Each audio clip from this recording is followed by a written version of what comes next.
Hello दोस्तों। अस्सलाम वालेकुम, सत श्री अकाल, नमस्ते। जैसा कि आपको नजर आ रहा होगा, इंशाल्लाह हमने आज डायमंड डक के ऊपर एक नई वीडियो बनाई है। और इस डायमंड डक के ऊपर वीडियो बनाने का सिर्फ यही मसला है कि डायमंड डक को कैसे रखना और कैसे पालना और क्या क्या खिलाना है और कैसे कैसे इसके लिए एक लेग के लिए क्या चीज को टांगनी चाहिए और क्या चीज नहीं टांगनी चाहिए, और इसका दाना पानी कैसा रखना चाहिए कैसा नहीं रखना चाहिए। इंशाल्लाह इस वीडियो में पूरा बना रहा है और इंशाल्लाह अच्छी अच्छी बातें बताई जाएंगी डायमंड डक के बारे में। और डायमंड डक के बारे में अन्य बातें जो आप भाइयों को नहीं पता, इंशाल्लाह इस वीडियो में हम पूरी करेंगे और कोशिश करेंगे कि ज्यादा से ज्यादा बातें इस वीडियो के अंदर बताई जाएं। जैसा कि आपको, तो पहली चीज हम ये बताने की कोशिश करेंगे कि डायमंड डक को क्या खिलाना चाहिए और क्या नहीं खिलाना चाहिए। जैसा कि आपको नजर आ रहा होगा, ये ज्यादा बड़ा परिंदा नहीं होता, तकरीबन बजीज के बराबर होता है। बजीज के बराबर होने के बाद इसे ज्यादा मोटा दाना ना खिलाया जाए, क्योंकि इसके हलक में अटक सकता है और इसके हलक में अटकने के बाद इसकी डेड भी हो सकती है। तो ज्यादा से ज्यादा ये चीज का ध्यान रखें, जितना बारीक दाना हो सके, बारीक कंगनी और बारीक बाजरा होता है, उसको दोनों को मिक्स करके खिलाएं। इंशाल्लाह आपका बट्स को कुछ नहीं होगा। और दुआ यही है कि आपका बट्स को भी कुछ नहीं हो, इंशाल्लाह हमारे बट्स को भी कुछ नहीं हो। तो वीडियो में आखिर तक बने रहें, वीडियो को पूरा देखें। वीडियो को पूरा देखने के बाद और जी दूसरी चीज, इसके एक लेग के लिए हमें छबड़ी टांग देनी चाहिए। छबड़ी तकरीबन इतनी होनी चाहिए कि आराम से दोनों नर मादीन आराम से उसके अंदर बैठ सके। जैसे कि आपको नजर आ रहा होगा इस वीडियो में, हमने छबड़ी भी टांग रखी है। छबड़ी टांगने के बाद हमारा हमारी जो फीमेल है हमारी प्याले के ऊपर बैठी है। प्याले के ऊपर बैठने के बाद ये तकरीबन 15 से 20 दिन में एक लेग कर देगी। 15 से 20 दिन में एक लेग करने का नतीजा यही है कि इस टाइम इनको नए केज में डाला है। नए केज में डालने के बाद ही पता चला है कि ये जल्दी से अंडे नहीं देगी, क्योंकि ये डिस्टर्ब हो चुकी है। डिस्टर्ब होने के बाद यही कारण होता है कि हमें ज़्यादा से ज़्यादा कोशिश यही करनी चाहिए कि अपने बर्ड्स को डिस्टर्ब नहीं करना चाहिए। डिस्टर्ब करने का बहुत बड़ा मसला इशू बैठ जाता है। इशू बैठने का ये मैटर होता है कि बाजी बाजी बर्ड्स ऐसा होता है कि एक से भी भाग जाता है और बच्चे नहीं नहीं निकालता। बच्चे निकालने की कारण यही होता है कि हम बार बार कभी इसको इधर कभी उसको उधर करते हैं। तो ऐसा नहीं करें कि इंशाल्लाह हम ज़्यादा से ज़्यादा यही कोशिश करें कि उसे एक केज में ही पड़ा रहने दें और इसे परेशान नहीं करें। परेशान करेंगे तो पता यही दिक्कत परेशानियों का सामना करना पड़ सकता है। तो ज़्यादा से ज़्यादा कोशिश यही करें कि हमें उसको परेशान नहीं करना चाहिए। उसको एक ही केज में डाल देना चाहिए। जिस केज में उसको हमने डाल दिया तो उसे उसे केज में पड़ा रहना देना चाहिए। ज्यादा से ज्यादा कोशिश यही करनी चाहिए कि उस केज में ही पड़ा रहे और उस केज में ही अंडे बच्चे दे और उस केज में ही सब कुछ खाना पानी सब कुछ उस केज में ही करे। हमें बार बार केज, सबसे ज्यादा प्रॉब्लम अगर हमें एक चीज में होती है तो हमें केज चेंज करने में होती है। तो इंशाल्लाह ज्यादा से ज्यादा कोशिश यही करें कि कोई से बर्ड्स हमारे पास अवेलेबल हो, उसको कैच को हम बार बार इधर उधर कैच को नहीं करें, ना ही उस बर्ड्स को कैच के अंदर दूसरे कैच के अंदर डालें। ज्यादा से ज्यादा कोशिश यही करें कि उसका उसका कैच उसके उसके पास ही रहने दिया जाए।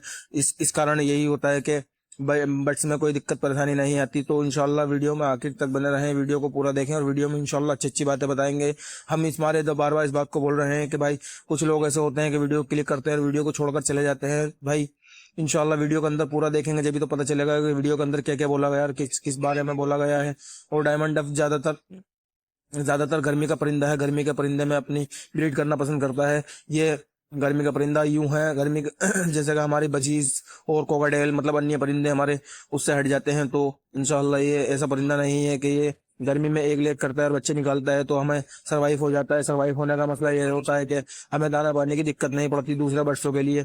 इंशाल्लाह जब ही हमें दाना बच्चे निकाल कर देता है, हर महीने 2 बच्चे मिलते हैं, तो इंशाल्लाह हम उनको सेल करके दाना ले आते हैं। तो हमें दिक्कत परेशानी का सामना नहीं करना पड़ता, ना ही हमें कोई परेशानी का सामना नहीं करना पड़ता, क्योंकि हमारा केज हमारे लिए बहुत हमारा केज हमारे लिए बहुत महत्व है। तो भाई इंशाल्लाह, और केज को गर्मी के मौसम में ज्यादातर ठंड के इलाके पे ठंड के जगह पे रखना चाहिए। ठंड की जगह पे रखना चाहिए, क्योंकि जितनी गर्मी हमें लगती है उतनी गर्मी हमारे बच्चों को भी लगती है। तो भाई हमारा परिंदा ये गर्मी में एक लेग ज्यादा करना पसंद करता है, क्योंकि गर्मी का परिंदा डायमंड डक को गर्मी का परिंदा ही बोला गया है। गर्मी के परिंदे के लिए बाजी भाई ये होते हैं, बाजी भाई ये सोचते हैं कि हमारा गर्मी आ गई तो गर्मी में हमें क्या करना चाहिए। तो भाई हमारी हमारी तो राय इस वीडियो में यही है कि इंशाल्लाह 1 या 2 जोड़े अब बजीज चाइना डक के लेकर डाल रहे। चाइना डक के जोड़े जब लेकर डालेंगे तो इंशाल्लाह आपको 2 बच्चे, अगर 2 जोड़े रखे तो आपको 4 बच्चे, 4 बच्चों के आप सेल करके दाना पानी अपने बच्चों के लिए ला सकते हैं। ना ही आपको कोई खर्चा एक्स्ट्रा होगा, ना ही कोई आपके पास से दिक्कत परेशानी नहीं होगी।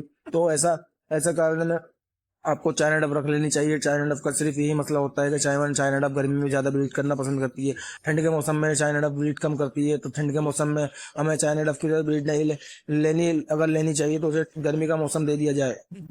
चाइना डफ की बहुत ज़्यादा खासियत होती है। चाइना डफ की खासियत भाई मैंने जब अपने पास लेकर आया तो इंशाल्लाह मैंने इसकी खासियत भी देखी और इसके एक देने का बच्चे निकालने का प्रोसेसर भी देखा। प्रोसेसर इसका 1 महीने का होता है।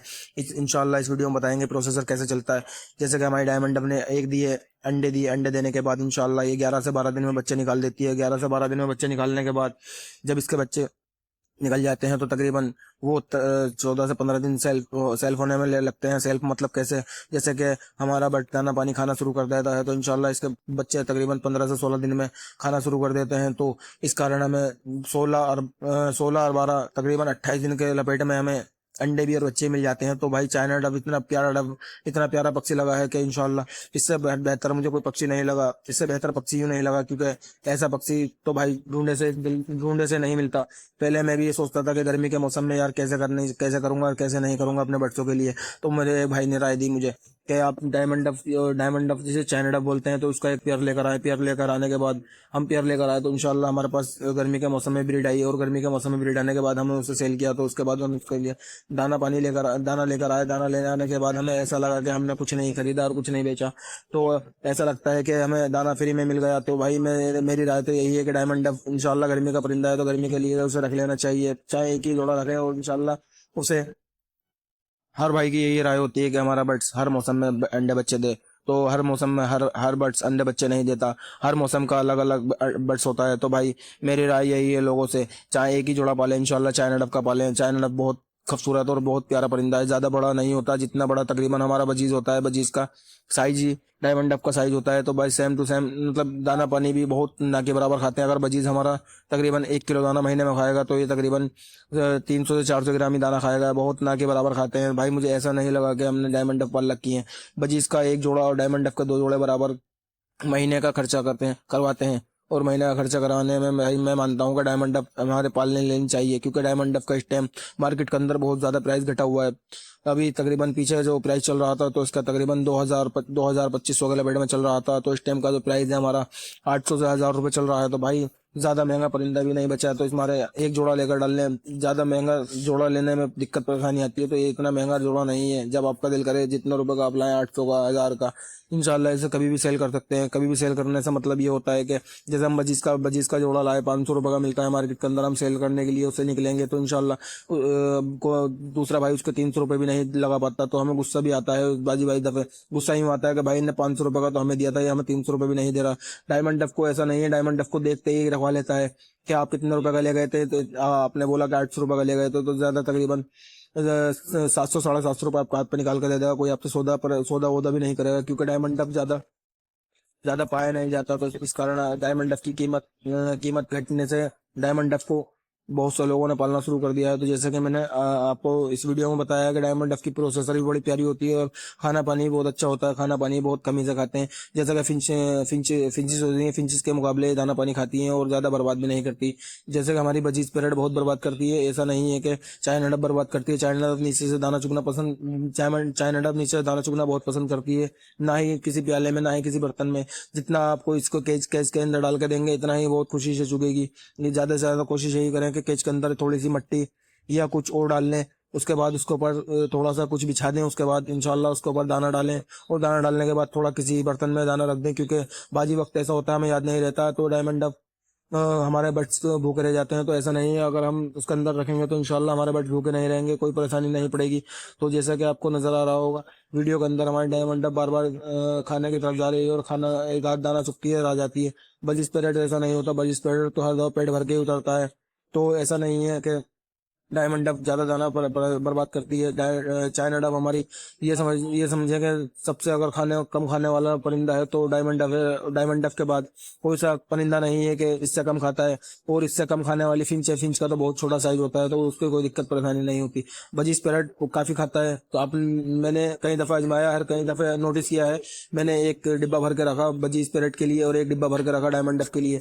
उसने तो महीने में पूरा डिब्बा खाकर खत्म कर दिया और चाइना डफ ने आधा डिब्बा भी नहीं खाया। तो मेरी राय तो यही है। तो इंशाल्लाह ज्यादा से ज्यादा कोशिश यही करें कि आप डायमंड डफ पालें और डायमंड डफ पालने का डायमंड डक पालने से कोई परेशानी नहीं, डायमंड डक के अंदर कोई परेशानी नहीं आती। जैसे बजीज पैरेट को लूज मसल लग जाते हैं, बजीज पैरेट को फीवर हो जाता है, ऐसा डायमंड डक में नहीं है। डायमंड डक को अगर आप डायमंड डक की केयर करेंगे तो डायमंड डक को कोई दिक्कत परेशानी नहीं होती भाई।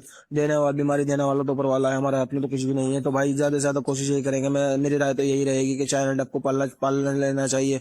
वीडियो अच्छी लगे लाइक करें, सब्सक्राइब करें, बेल आइकन को प्रेस करें। इंशाल्लाह आपको अगली वीडियो में जल्द से जल्द मिलेंगे, और अगली वीडियो को कुछ ना कुछ नया टॉपिक लेकर आएंगे। और अगली वीडियो में आपको इंशाल्लाह हमारी कोशिश यही रहेगी कि इंशाल्लाह फिंच के ऊपर बनाई जाए, और उसके बाद